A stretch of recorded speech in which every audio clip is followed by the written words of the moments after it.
Most of what you call your choices are not yours. You wake, you desire, you fear, and you obey invisible rules written long before you learn to speak. If that sentence unsettles you, it should. Tonight, you are about to look behind the curtain where power actually operates, not in palaces, but inside your habits, your relationships, your silence. This video explores 7 Machiavellian laws that secretly control your life, not as conspiracy, but as psychology, strategy, and human nature stripped of comfort. You will recognize yourself, your compromises, and the games played around you. Do not rush. Listen as if your freedom depends on it, because in subtle ways, it does. Comment the phrase, "I see the game," if you are ready to face this without illusion. Subscribe, like this video, and stay until the end, where a truth waits, one that most people avoid, yet feel every day. Niccolò Machiavelli did not invent manipulation. He exposed it. Writing during the Italian Renaissance, time of betrayal, fragile alliances, and brutal power struggles, he observed humans as they were, not as moral philosophy wished them to be. While others spoke of virtue and ideals, Machiavelli studied fear, ambition, survival, and perception. His ideas were later condemned, simplified, or demonized because they threatened comforting narratives about goodness and fairness. Yet psychology quietly confirmed his insights centuries later, through studies of dominance, social hierarchy, and unconscious influence. These laws were hidden not because they were false, but because they were dangerous to collective illusions. In an era obsessed with image, validation, and moral signaling, Machiavellian dynamics operate more efficiently than ever, shaping careers, relationships, and self-worth, while most people suffer without understanding why. The first Machiavellian law that silently governs your life is this: power flows toward what appears strong, not what is just. From childhood, you were taught that effort, kindness, and honesty naturally attract respect. Yet observe reality carefully. People gravitate toward confidence even when it is hollow, toward certainty even when it is wrong. The mind is wired to follow signals of strength because, for most of human history, strength meant survival. You unconsciously respond to tone, posture, silence, and emotional control long before you evaluate arguments or morals. This is why those who hesitate are overlooked, why those who ask for permission are rarely given authority, and why calm certainty dominates emotional truth. You may believe you are being evaluated on merit, but most judgments are made before you speak. This law controls how others treat you, and more dangerously, how you treat yourself when you doubt your own right to occupy space. The second law is more unsettling.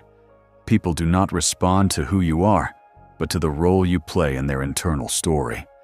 Every interaction places you inside a narrative that others already carry. Some see a rival, some a resource, some a threat, some a tool.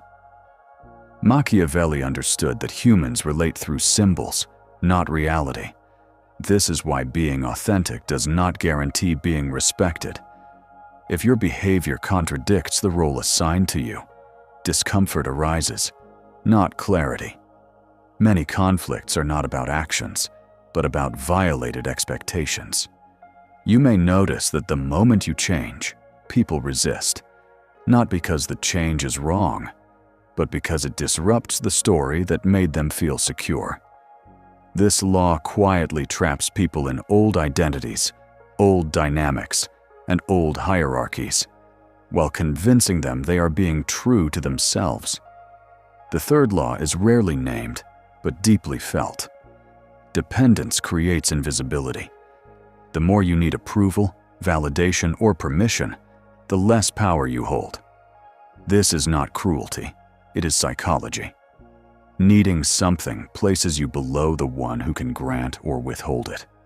Machiavelli observed that those who beg for favor are remembered only for their need, not their value.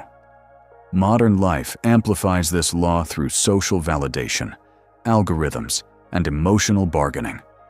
You may sense it when you soften your voice to avoid rejection, when you over-explain to be understood, or when you tolerate disrespect to preserve connection. Each time you trade presence for acceptance. The tragedy is that the more you give, the less you are seen. Dependence does not inspire care, it invites control. The fourth law operates in silence. What you reveal gives others leverage over you. You live in a culture that glorifies exposure, confession, and transparency. Yet Machiavelli knew that information is currency. The more others know about your fears, desires, and weaknesses, the easier it becomes to predict, influence, or corner you. This does not mean becoming cold or dishonest, but strategic. Notice how those who speak little are often listened to more carefully. Mystery creates gravity. Silence invites projection. When you explain yourself constantly, you remove tension, and with it, respect. Many people feel drained not because life is unfair, but because they have surrendered their inner world to those who did not earn access to it. The fifth law is deeply uncomfortable. People respect boundaries they cannot cross, not sacrifices they benefit from. You may believe that giving more will eventually be recognized. Machiavelli observed the opposite. Sacrifice teaches others how much they can take. Boundaries, even unspoken ones, create shape and consequence. This is why kindness without limits leads to resentment, while restraint commands attention. When you say yes against your inner resistance, you teach the world that your inner world is negotiable. Over time, this erodes self-respect, which others instinctively sense. Power begins with self-loyalty, not generosity. Until you honor your own limits, no one else will. The sixth law is subtle but pervasive. Fear is more reliable than love, because fear does not require gratitude. Machiavelli did not praise cruelty, he observed consistency. Love fluctuates with mood, memory, and advantage. Fear anchors behavior because it is tied to consequence. In modern life, fear is rarely physical. It appears as social exclusion, loss of status, withdrawal of attention, or emotional distance. You experience this law whenever you comply to avoid tension rather than because you agree. Institutions, relationships, and even families operate on unspoken fears. Understanding this law does not mean ruling through intimidation, but recognizing when fear already rules you. The moment you identify what you are afraid to lose, you discover who or what holds power over you. The seventh law in this first part is the most personal. You are controlled most by what you refuse to look at in yourself. Machiavelli understood that self-deception is the strongest prison. You tell yourself stories about patience when it is fear, about loyalty when it is attachment, about morality when it is avoidance of conflict. These narratives protect the ego from discomfort, but they also maintain stagnation. The parts of you that crave recognition, dominance, security, or revenge do not disappear because you deny them. They operate underground, influencing choices while pretending to be virtues. Until you confront these inner forces honestly, they will be used against you by the world. Power begins where self-illusion ends. These 7 laws do not announce themselves. They operate quietly, shaping conversations, opportunities, and self-image. You may already feel the discomfort rising, because recognizing these patterns forces you to reconsider past interactions, compromises, and disappointments. That discomfort is not weakness, it is awareness. In the next part, we will go deeper into the paradoxes, the ego traps, and the illusions that keep intelligent people powerless while believing they are virtuous. When you are ready, give the signal. Once you begin to see these laws operating outside of you, the real danger appears when you notice how deeply they live inside you. The most effective form of control is not imposed from the outside. It is internalized. This is where Machiavellian insight becomes uncomfortable, because it exposes not villains, but habits. The first paradox you must face is this. The ego believes it seeks freedom, but it is addicted to comfort. You tell yourself you want autonomy, truth, and power over your life. Yet your daily decisions are guided by avoidance of discomfort. You avoid difficult conversations, uncertain paths, and lonely integrity because the ego equates discomfort with danger. Machiavelli understood that most people do not need to be oppressed. They voluntarily submit to systems that protect them from anxiety. This is why illusion survives longer than truth. Truth demands courage. Illusion only asks for obedience. Another hidden mechanism is the illusion of moral superiority. You may reject manipulation, strategy, and power games, believing yourself above them. But this rejection does not remove you from the game. It only makes you a predictable piece within it. When you cling to the idea of being good rather than effective, you outsource your power to those who are willing to act without your hesitation. Machiavelli saw morality not as evil, but as a language often used to disguise weakness. This does not mean abandoning ethics. It means recognizing when ethics are used as armor for fear. The ego prefers to feel righteous rather than responsible. Responsibility requires accepting that your outcomes are shaped by your choices, not by the fairness of the world. A deeper trap lies in the modern obsession with visibility. You are taught that being seen is power, that attention equals influence. Yet constant visibility dissolves mystery, and without mystery, there is no leverage. Machiavelli understood that presence is more powerful than exposure. When everything about you is known, anticipated, and explained, you become manageable. Social platforms amplify this illusion by rewarding confession, outrage, and emotional display. You feel empowered while slowly becoming transparent. The paradox is cruel.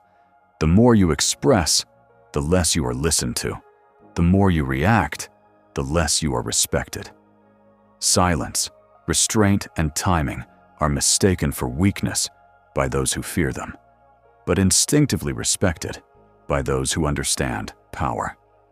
There is also the paradox of desire. You believe desire drives progress, but unexamined desire enslaves.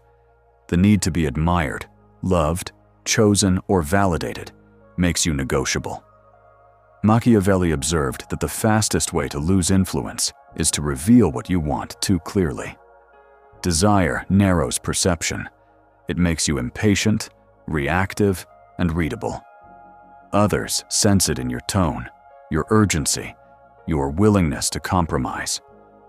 This is why detachment appears powerful. It signals that your center is not easily moved. Detachment is not indifference, it is sovereignty. When you no longer chase, you force the world to reveal its intentions. Another hidden illusion is the belief that intelligence protects you from manipulation. In reality, intelligence often deepens vulnerability. The more complex your reasoning, the easier it becomes to justify self-betrayal. You rationalize staying in toxic dynamics, delaying decisive action, or accepting diminished roles by constructing sophisticated explanations. Machiavelli knew that clever minds often build elegant prisons for themselves. Simpler minds obey external authority. Intelligent minds obey their own narratives. The ego becomes a skilled lawyer, defending choices that quietly erode self-respect. This is why awareness without discipline changes nothing. Insight must be paired with action, or it becomes another form of escape. power also hides in emotional regulation. Those who cannot control their reactions surrender control of the interaction. Anger, defensiveness, over-explanation, and premature confession are signals, not expressions of authenticity.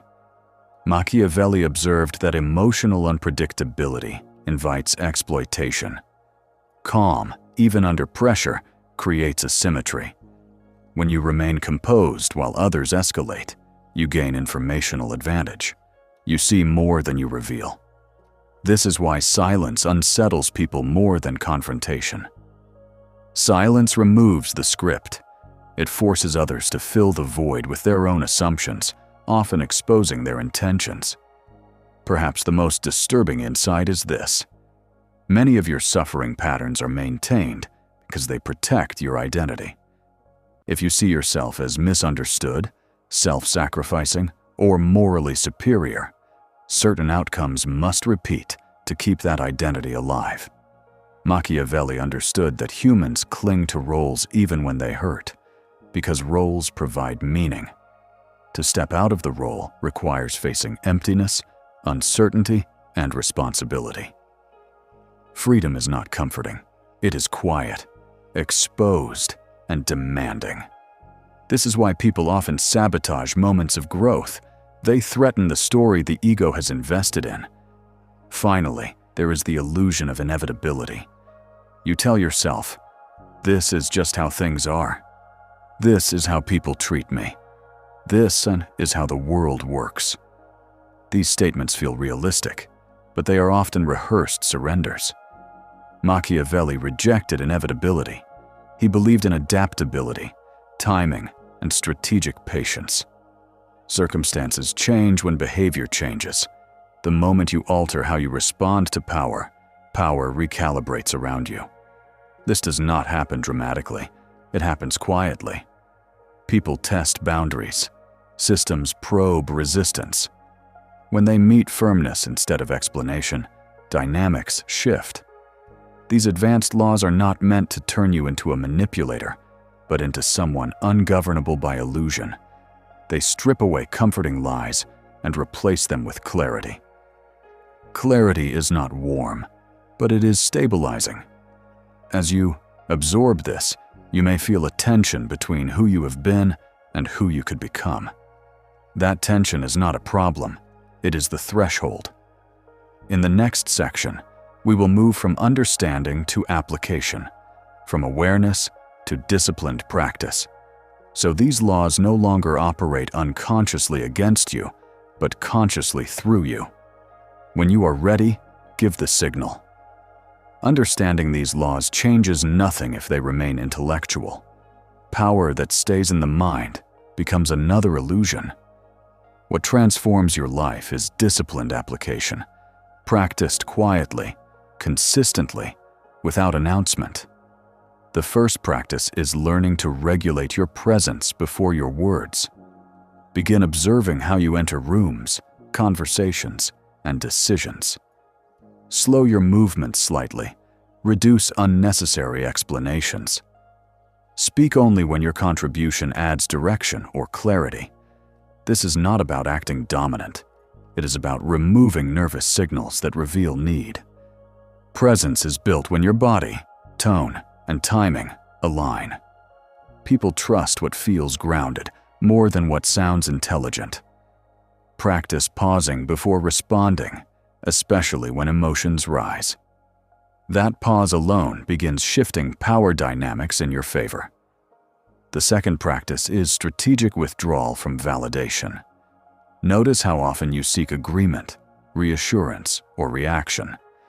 Each time you catch yourself doing this, stop and ask whether the action is necessary or comforting.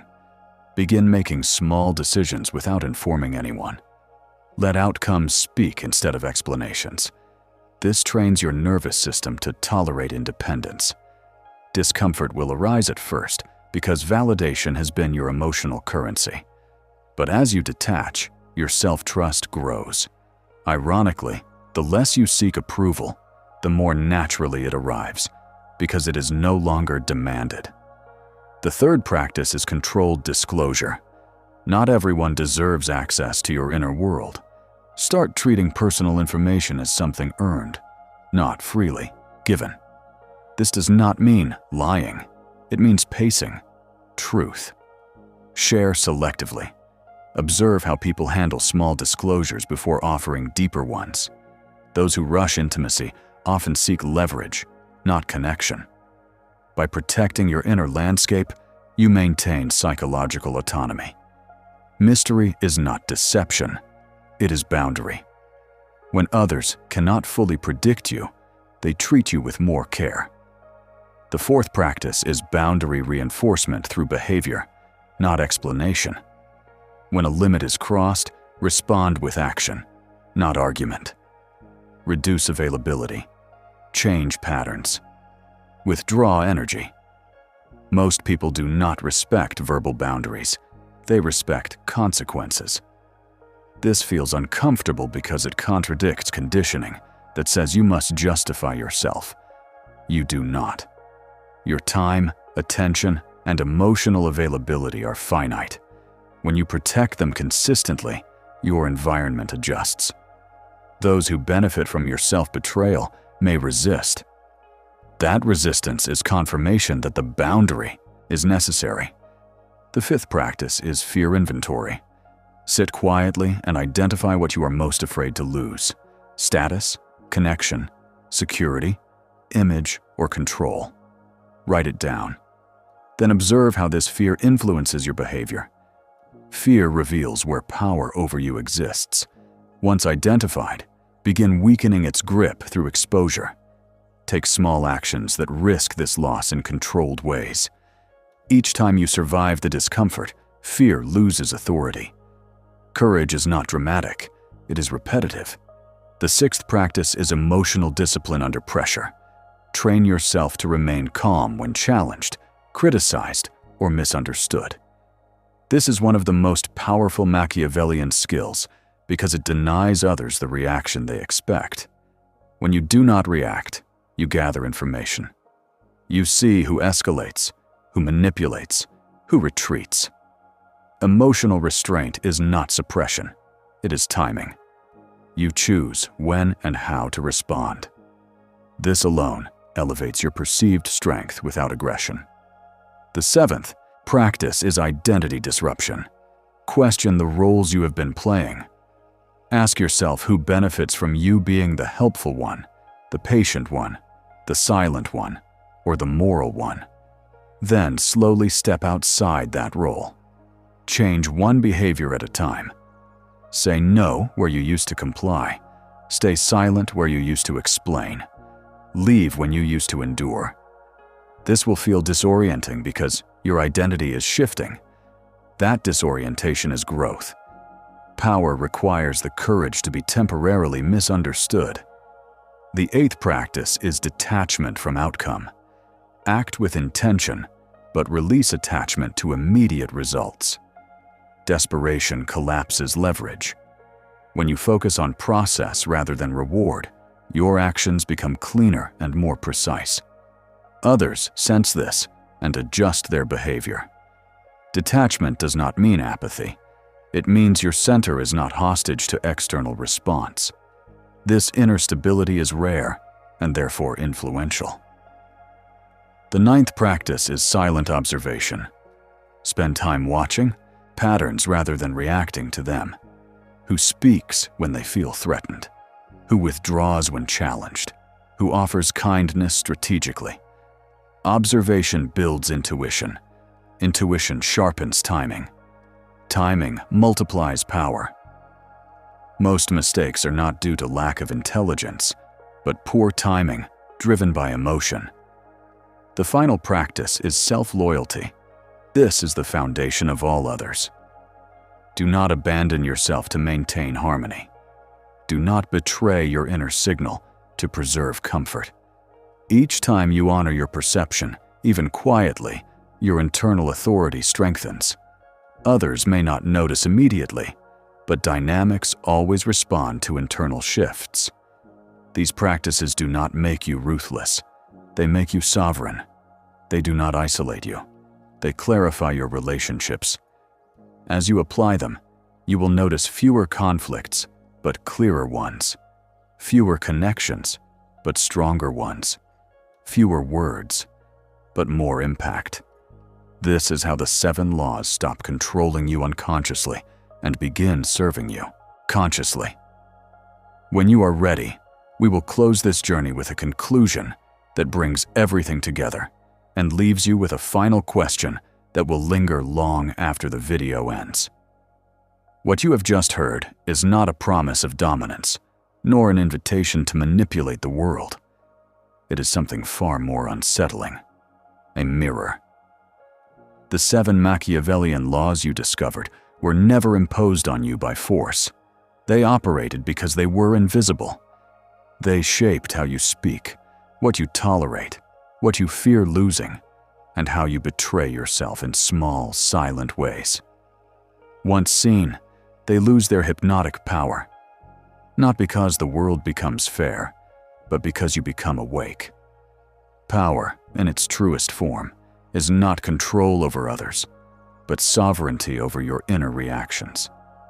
It is the ability to stand without over-explaining, to choose without begging, to withdraw without resentment, and to remain calm when others need you unstable.